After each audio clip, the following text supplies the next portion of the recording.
How are we doing, folks? Well, what we're looking at here is a set of 4 freshly overhauled fuel nozzles, or injectors. So yeah, they're basically ready to fit to the van and should make a massive difference because the old ones were in rag order. So I did look at them and I got a bit of a fright because I had a look there, and if you see, it actually says 520 on the nozzle. Now I thought they cannot have put 520 nozzles in these things because they would be bloody, they'd kill the engine basically, they'd be putting that much fuel in, but the 520 translates to their 205 nozzles. So yes, they are oversized from the original ones, because there is an added power advantage.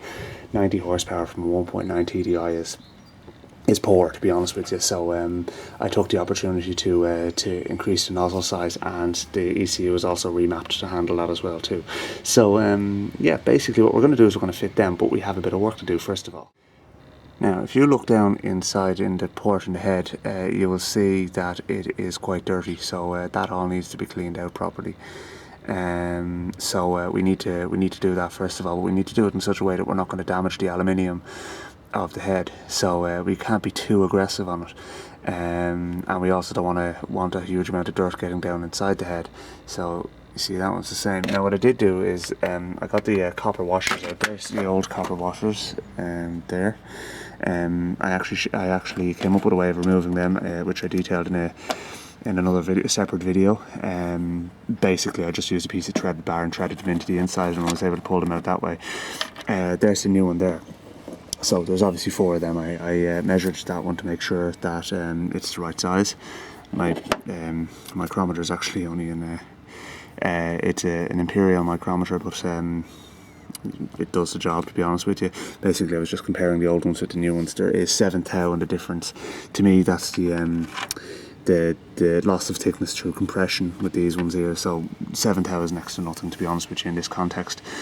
Your man told me basically they come in 2mm or 2.5mm sizes. So the 7 thou is certainly not half a millimeter. So yeah, we have the right copper washers, which is brilliant. I was thinking to myself, you know, this would be typical now of this project, that I'd get the wrong ones. What I would have ended up doing was actually just lapping them down with a bit of light emery. I was certainly not going back up to collect new ones. But anyway, right. So clean the ports in the head. The other thing as well too is this is the rail for the heater plugs. And you'll see it's quite badly damaged, so we need to repair that. So what I'm going to do is I'm actually going to use a piece of rubber tubing just to go over them, just to protect them, and that rubber tube will just go down over the heater plug. But the actual metal contact is still serviceable. So that's how we're going to fix that. So you'll notice as well too, if you look at the injectors over here, that number 3 injector, which is this one here, has an electrical connector on it. That is a number 3 injector needle lift sensor. I don't know why they chose number 3 injector to be the one with the sensor on it, but anyway, that's it. So we'll be connecting that back up as well too. And finally, I bought a VCDS cable interface for my laptop and the software and that as well too. So we're going to plug that in and we're going to have a look and see what we're dealing with there. Okay, after trying to think of the best way to clean these, I've actually come up with the idea of using the Dremel with this like soft bristled head on it. And I'm going to spray some brake cleaner down in there and just give it a little scrub at a slow speed. It's like a little cable drive that's on it, you know. So should do the trick nicely anyway. We'll see how it comes up. I find it a little strange actually with these injectors. I've actually got the ports cleaned out fine and the copper washers are in there, but I find it a little bit strange that they literally just drop in like that. I mean, there's no see the copper washers on there. There's no kind of, you know, resistance to me putting it in or anything like that. It doesn't slide in, just pops in. So I mean, all I can do is assume that that's right, and I mean, what we'll do is we'll put the retainers on. So that these are the retainers here. So we'll put some thread lubricant on the bolts there anyway as well too. A bit of copper grease will do nicely. and nip them down home. I'll try and find out what the torque value is for them as well too. I imagine the torque is probably quite high actually, so I want to make sure I have that right. So yeah, let's try one and see how we get on. There's varying opinions on what the torque spec should be on various different forums and stuff like that as well too. What I will do is I'll consult the manual, and I'll give you a definitive answer later on in the video, and then I'll torque them up then myself once I have that. So for the moment anyway, that's just in and nipped, so it's not going anywhere for the moment. That's tight. There seems to be an angle torque on them. Some people are saying like 8 Newton meters plus 180, and then others are saying 270. Well, is it 180 or is it 270? Because there's a big difference there. Okay, so everything's reassembled here now. We have our 4 injector pipes back on. I bled them already off camera. You know, if you don't know how to bleed them, all you do is you just crack off the injector pipes and just crank it over until diesel is coming out there, and pop them back on, and away you go. So that's done. They're all tight both ends. I made up little rubber shields for the glow plugs, so that's fine. The number 3 needle lift sensor is connected, and yeah, basically, so let's try it out and see how well it runs.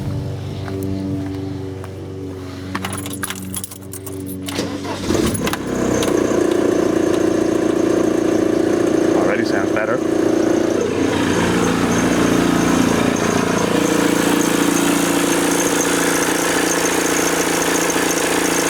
Sounding pretty good actually. Need to take it for a spin and see how it pulls now. So first I just need to clean up all that mess there. I'll leave it run and let it heat up a bit. Okay, we're back in the driver's seat, folks. So now I'm hoping the situation will be an awful lot better than it was the last time. It certainly can't be any worse really. Well, it could have been worse, but yeah, what I'm going to do is I'm actually going to take it over. I'm going to throw away half a tank of diesel in it as well too, and I have a bottle of dipitane, which is great stuff for cleaning injectors. So let's get going. I put the engine lid on as well too, so it sounds quieter than it did in previous videos. So we'll just see how we get on. Hopefully it pulls nicely. All I'm doing is really circling around the estate, and I'll come back around into the garage. There's a garage across the road, a filling station for... Right, we should have a bit of extra power now with the new injectors. Oh, Jesus, that is some push.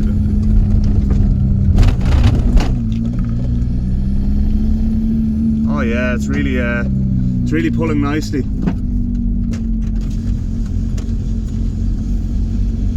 It's roasting out. It's actually about 20 degrees today, I think.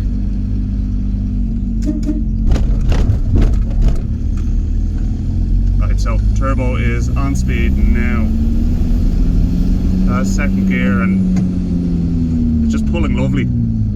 It doesn't sound too bad either. That situation with the alternator pulley, we're going to have to investigate. But you know, I mean, look, that's. Yeah, it's not such a big deal.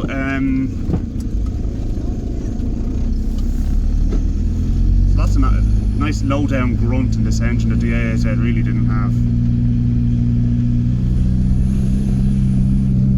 The AAZ was a mechanical turbo diesel, so it didn't have the electronics that this engine has.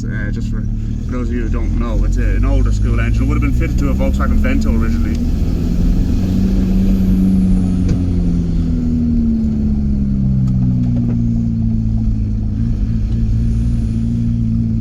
I really want to take it out in the open road, but because of the COVID-19 restrictions, I really can't. Just don't want to end up with getting myself into trouble. You know what? There's a route I can take that will take us out on the open road a little bit, but we're still going to a garage. I'm going to get up into at least third gear. There's third gear now.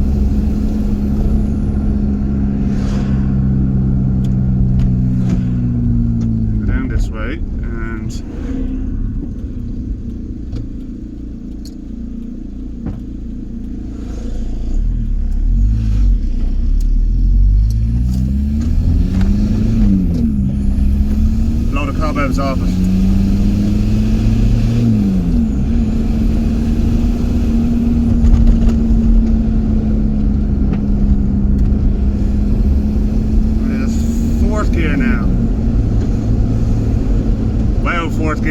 there's us doing 60k and the engine's practically idling. This is going to drive lovely when I get it out on a proper main road. So it's actually easier coming around this way to get into the garage anyway.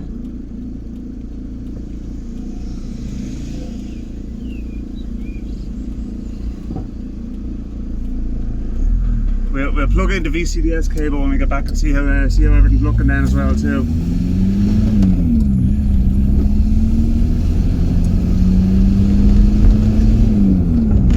This is the power this van needs.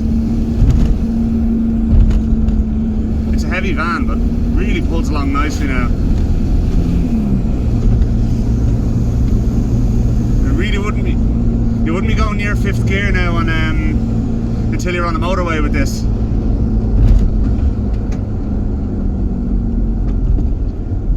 There's a huge gap between 3rd and 4th. But that's great because it means you get the van moving and then you're kind of into cruising gears. So yeah, once we get that alternator belt sorted out now, the rattle that you hear will go out of it. That's what that noise is. It's not as smooth as I'd like either as well too. So that's why I want to just have a look and see what's going on in the VCDS and see what it's saying. I mean, there's obviously something up there. I mean, probably nothing trivial.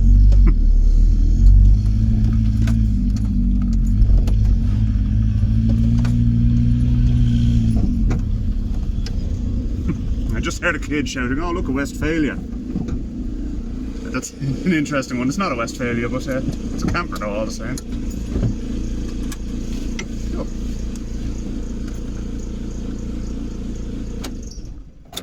Well, let's make sure it starts again. Nothing wrong with that. Okay, so we have it running and all that, and it's pulling really well, but I'm just not happy with that noise. So next thing is to get to the bottom of that. It's that pulley, right? That's an overrun pulley. I did a bit of reading. So I'm going to take the belt off and I'm going to listen to how well it runs then. Okay, so the belt is off now, right? And if that's an overrun pulley, it's seized up, right? So because it's not apparently they're supposed to be able to turn backwards freely. And this is most definitely not doing that. Now I'm not entirely convinced it is an overrun pulley, but to be honest with you, if it isn't one, it's getting one. So we'll put one onto it. A great big nut in the middle of that which needs to be undone. So that'll come off with an impact gun. But the new impact pull or the new overrun pulley goes on with a sort of a spline tool, so I bought the spline tool as well as the overrun pulley, so they'll be on the way. We might see if we can get that off, but let's have a look anyway in the meantime and see how well the engine runs. Okay, moment of truth.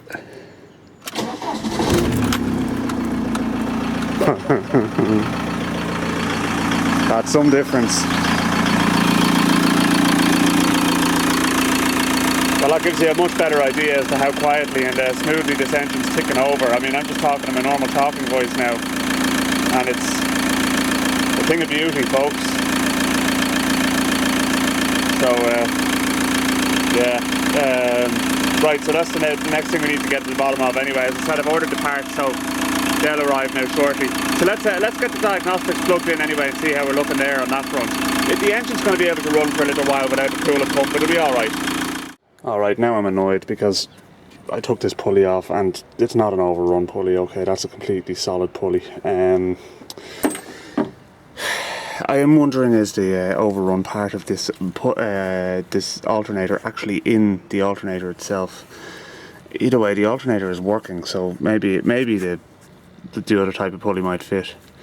So, you know what, I get annoyed with stuff like this, you know, the amount of information that you have to try and get your head around when you're doing a job like this. I mean, the alternator is turning absolutely fine, but the other thing as well too now that's irritating me is this, interface not found. Well, it's plugged in, and when it's not plugged in, it's working absolutely fine, and insofar as the program is actually seeing the interface, but when when it is plugged in, it's not.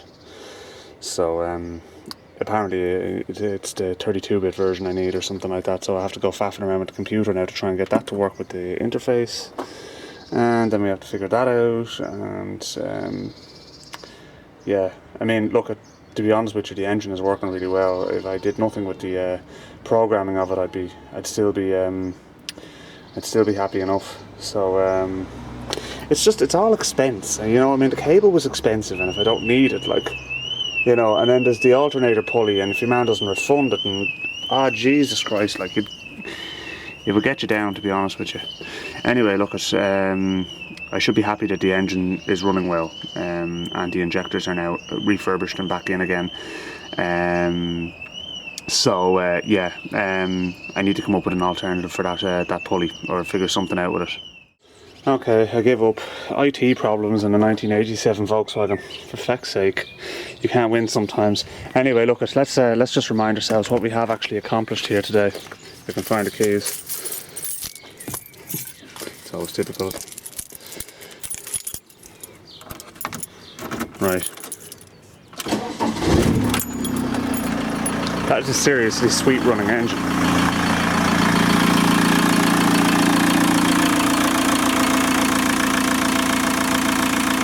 I'm serious. I've actually heard jokes with much less mileage on it, ticking over louder than that. I mean, it's perfect. Now, if we can get it to be that nice when there is a belt actually on it, we'll be in business. But I'll call that a success today, to be honest with you.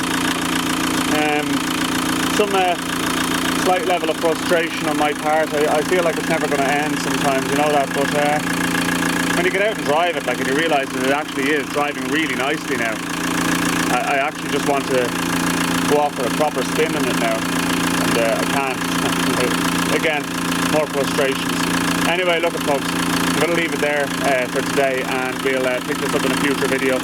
We're nearly there. To be honest with you, I'll probably try and just do everything else in one more video, and then we'll get it out and do a road test on it. After the lockdown is lifted, I have a few cars lined up for road test. A couple of people have said that I can do a road test in their car. I have a very nice 1971 Ford Cortina and a 2003 Toyota Corolla T-Sport, which I'm actually really looking forward to driving. It's usually about a ½ inch thick with wax as well too. This car is really, really clean. So there's something to look forward to anyway. Right, I'll chat to you in a future video. Thanks for watching.